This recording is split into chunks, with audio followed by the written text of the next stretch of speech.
We are all here. It shows that we are physically fit. But contemplate that, whether you are satisfied with your life. Are you happy? Then, if you are not happy, what is that? That is physical or mental? That is mental. So likewise, in order to keep fit body, so we need to keep mind fit, morality, concentration, and wisdom we need. We need to go parallel. Without which we can't get the genuine happiness. So when we talk about the mind happiness, then we need to think of that. What is the origin? What is the cause of mental distraction, mental problem? We need to think of that. I think most of Buddhist teaching is emphasized on the mental side rather than physical side. Sometimes I think that mental happiness is more powerful than physical, I think, happiness. Even sometimes our physical, requirements, when our mind dominates, it creates lots of trouble. For example, we need clothes. Without having clothes, we need cold. Huh? And we need, of course, AC and many things we need. Of course, we need shoe and so on. This is the requirement of the physical body to keep fit. But when mind dominates to your physical requirement, again make problem. For instance, my sandal is 2,000 rupees sandal. It is enough for me. But if my mind says, oh, you are professor, how it is possible to wear only 2,000, you need branded one, you need 5,000 one, this and that. If we follow that, there is no end of the craving, there is no end of the solution. So therefore, we need very much mind training, I think. So again, I am straying because of very less time. Okay, then I am not going to talk those who wish to have happiness in this very life. I think to them just keep meditation and relax and go to the theater and go to the supports. And these are, I think, okay to keep fit in this very life. That is, I think, enough. If those who want to achieve next life in higher realm or good birth, to them need to practice generosity. You need to practice. In order to achieve good wealth, you need to practice generosity. In order to born in the higher realm, you need to practice the morality. If you want to become next life smart, handsome, and so on, you need to practice the patient. If you want to attain the form realm and formless realm, you need to practice the dhyanas. Then only way to achieve next life in form and formless realm. And if you think that this world is full of suffering, doesn't matter, I born in the God realm or form realm, again, I have to come down to the earth. Therefore, these 6 migrants are, all these 6 migrants are full of suffering. In order to free from this cyclic existence, I want to, if you want to practice, of course, we need to follow the perfect Theravada tradition. We need to contemplate impermanence. We need to think of that this cyclic existence is full of suffering. We need to think of this body is unclean, impure, full of filthy. This our body, which we attach too much. If you look inside, what is there is? This is like a filthy creator machine kind of.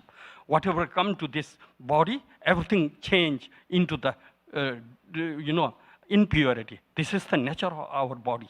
This need to be think, and need to be think impermanence and selflessness. If you do this practice, you will detach with this body, and during the death, okay, why we reborn? We need to know that. Why we rebirth? Why we reborn again and again in the cyclic existence? Because of the craving, because of the desire toward our body, we get birth. Okay? During the death, During the death, no one want to die. Even someone is suffering with a chronic disease, he or she don't want to die, actually. I have seen many sick person who is going to die. I know that after 2 or 3 hours, he or she is going to die. But he keep expectation that, shall I live? Shall I means recover? Then I say, yes, you are going to recover like that. Means it shows that no one want to die. This force, this craving attached to our body is caused to reborn to the next life.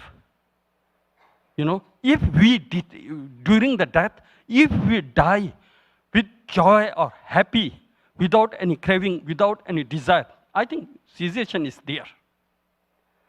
When we again talk attachment to our body, that is one thing. Even someone, those who are suffering with the cancer, even someone wish to be die, he or she doesn't have any attachment toward her body, but he have attachment toward her phenomena, toward his wife or husband or kids or bank balance or property or many things. Because of this attachment toward phenomena cause us to the reborn in this cyclic existence. So we need to detach from self-craving and phenomena craving. So this comes through the practice of impermanence, through the practice of impurity, through the practice of selfness. With these, if you practice this, during the death, you will die with joy. Then there is no more rebirth. Since beginning of this time, we depend on the beings. Our happiness is come out from sentient being. That is, I think, very important to need to know that. Everything is interconnected, interdependent. I used to say my students, for example, when we are having cup of tea, we need to think of where does this tea come from? These tea leaves come from the tea bagan, where labor are working hard in sun and rain. And through their work hard, tea come to the market and come to your table. So you need to think of that. These teas come from the many people's hard work. If you realize that, when you see the poor people, when you see the labor, hard worker, your compassion toward will comes out by its own kind of. That's what we need. For example, this beautiful building, who built this? This is built by others. You are comfortably here living. This is built by others. We need to think of the depth of the other. We need to think of the other kindness. If we have such attitude, this I use to my colleagues also, because my profession is teaching, when I talk with my colleagues, I used to say that because of these students, you are calling a professor. Because of these students, you are getting salary.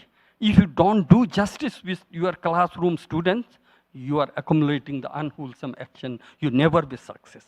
You need to be very much honest. You need to think of your students, because of these students, you are knowing as professor of this university, that college, and this and that, right? So in that way, we need to apply everywhere, in office, even in the market, even I think need to think of these big agencies, if labor are not work, how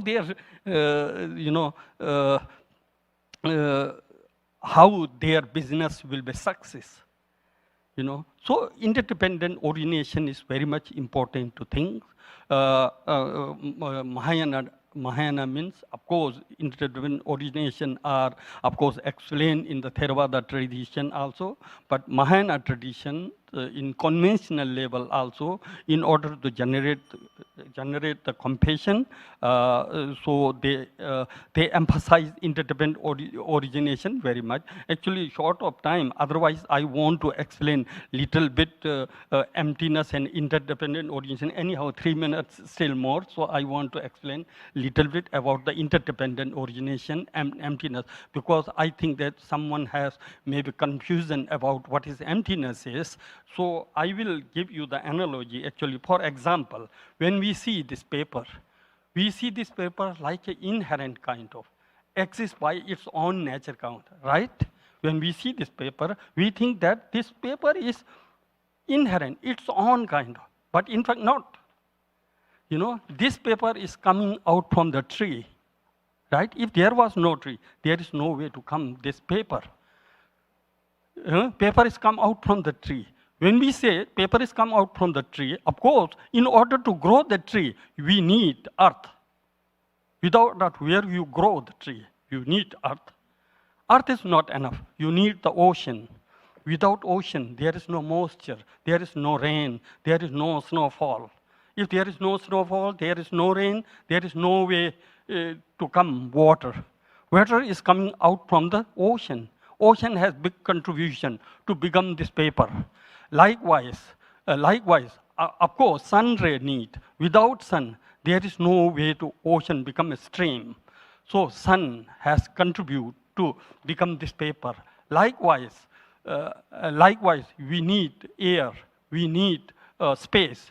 All these 5 elements contribute to become this paper. You know, the paper is not inherent its own. It's come out from the 5 elements. If you back whatever is contributed by earth back to the earth, whatever is contributed by the ocean back to the ocean, whatever contributed by sun back to the sun, whatever contributed by the water back to the, what is remain there? Empty. Nothing. Of course, that is empty. Interdependent is empty. Empty is interdependent. There is no such inherent existence, anything. Sometimes philosophers talk impermanent. To me, impermanent is a very difficult task to understand. You know, what is impermanent is? Whether the nature of impermanence is noneness. When we say arising, ceasing, what is the nature of arising? What is the nature of ceasing? Arising is look like a existence. Ceasing is look like a become noneness kind of. If that is the definition of impermanent, how then existence produced to the noneness?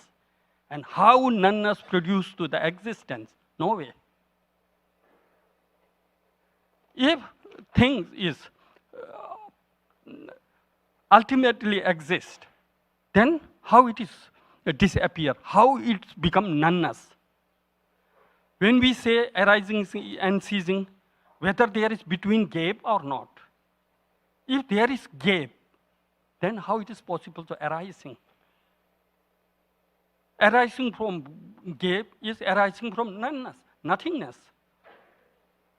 If something is not disappear, then how do you say arising? You know, impermanent is not easy.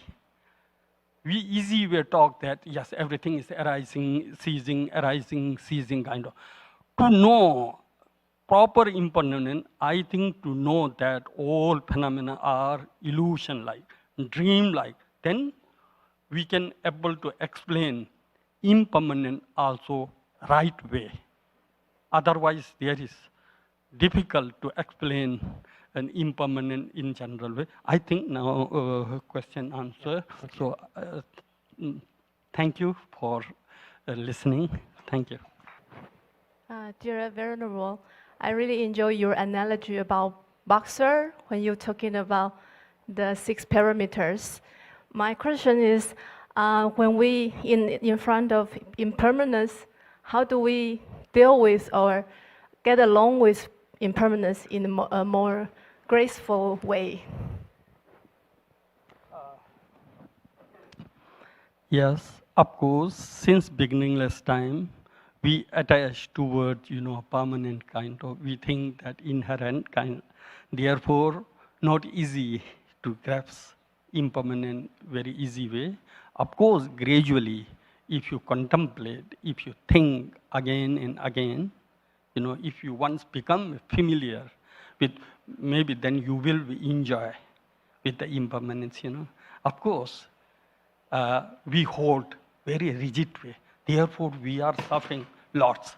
Therefore, we are suffering lots. For example, someone has said 1 month ago, someone abused you, or someone maybe praised you 1 month ago. Still, you are holding rigidly, You think that, yes, only this morning, only very moment he and she abused me, kind of. We feel very much anger. In fact, 1 month is gone, There, whoever you abuse, he or she is changed, actually. Yourself is also already changed, There is no question to abuse or praise and this kind. If we have such kind of understanding, so understanding of impermanent will, give you the great joy, kind of. Same, this world is very much complicated, huh? Joy there, suffering will there, happiness and suffering comes and down. If we have that understanding of impermanent, we take everything very easy, I think. So, yeah. Okay, 我们再 open 一个 question 是王师请。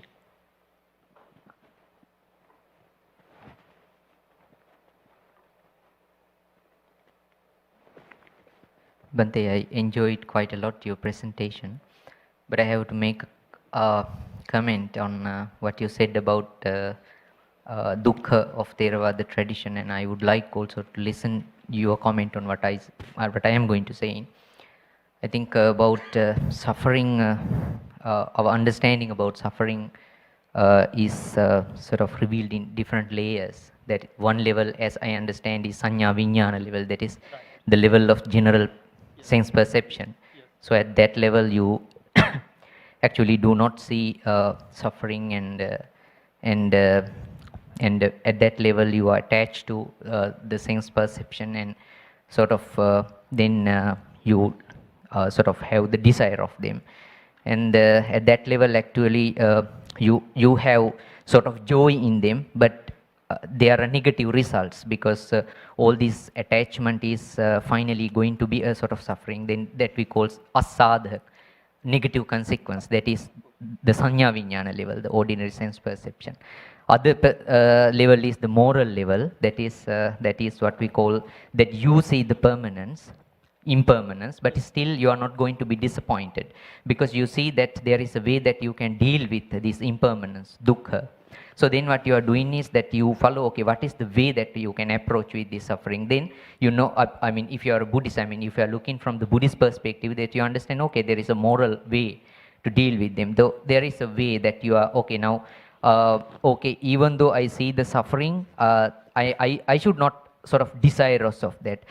I don't have these two things, attachment and detachment. Either I don't have either attachment or detachment. So this is called middle way. So that is the moral level. Upeksha, yeah. Upeksha level. And the third level is the perfect level. That is the enlightenment. So therefore, I think even in the Theravada traditions, so we are not always talking about suffering. So when you come to the second level, I should also say that we are clearly saying that, I mean, when you come to the second level, the path is the Eightfold Noble Path. So for the level, the moral path is the Eightfold Noble Path. So when you are talking about moral path, there is a Pali statement, Kemo Maggo Sovathiko Pitigamaniyo. Kema means protective. Pitigamaniyo means that you have to go with joy. Kemo Maggo Pitigamaniyo Sovathiko means comfortable. So this is a comfortable sort of protective way to deal with sort of suffering. Yes, okay, yes, so definitely. I would like to listen to you. Yes, I agree with your comment. Of course, we Mahayana tradition also, we used to say that, because lack of time, I couldn't go through there, When we talk about suffering, of course, there are three types of suffering. Suffering of suffering, changing of suffering, all pervasive suffering. Suffering of suffering is very gross level. This comes even in old religion, Suffering of suffering can understand everyone. Second, 2-1, last 2-1 is the, I think, characteristic or special, seeing phenomena is, I think, Buddhist quality. For example, seeing impermanent, everything is, okay, I will explain second one, changing of suffering, This is actually mentioned many scholars before also. Changing of suffering means like those who don't have experience to fly, wish to be fly very much, when I will get to fly kind of, Okay, when you first board in aeroplane, maybe you will enjoy very much. You will happy very much. When you go to San Francisco, like 22 hours, then you will bore, So it means that whatever worldly joy we think, actually that is the suffering. No knowingly we think that is joy. But whatever worldly joy we think, that is actually source of the suffering. Take example for clothes or air condition, whatever it may be. That is changing. In order to know that changing of suffering, we need to know the realization of impermanence. Then only this compassion can come. If you don't have understanding of the impermanent nature of the phenomena, there is no solution. As I mentioned before, someone has said me something 1 month ago. Still, rigidly, I am holding that, and I am facing lots of trouble, tension. My BP is going on because of knowing the impermanent. If I have that understanding, I need not to bother about what he or she said to me 1 month ago. Second one. Main one is third one. All pervasive suffering one. Until and unless we have this body, there is no way to free from suffering. This is the root cause. Having this body is the cause of all suffering. Therefore, of course, I mentioned there was the tradition try to detach from this attachment toward this body. Therefore, they practice impermanent. Therefore, they practice impurity. Therefore, they practice that lack of selflessness. Through this practice, they become detached. So, therefore, no more their birth will be over, right? So I think almost explanations are same.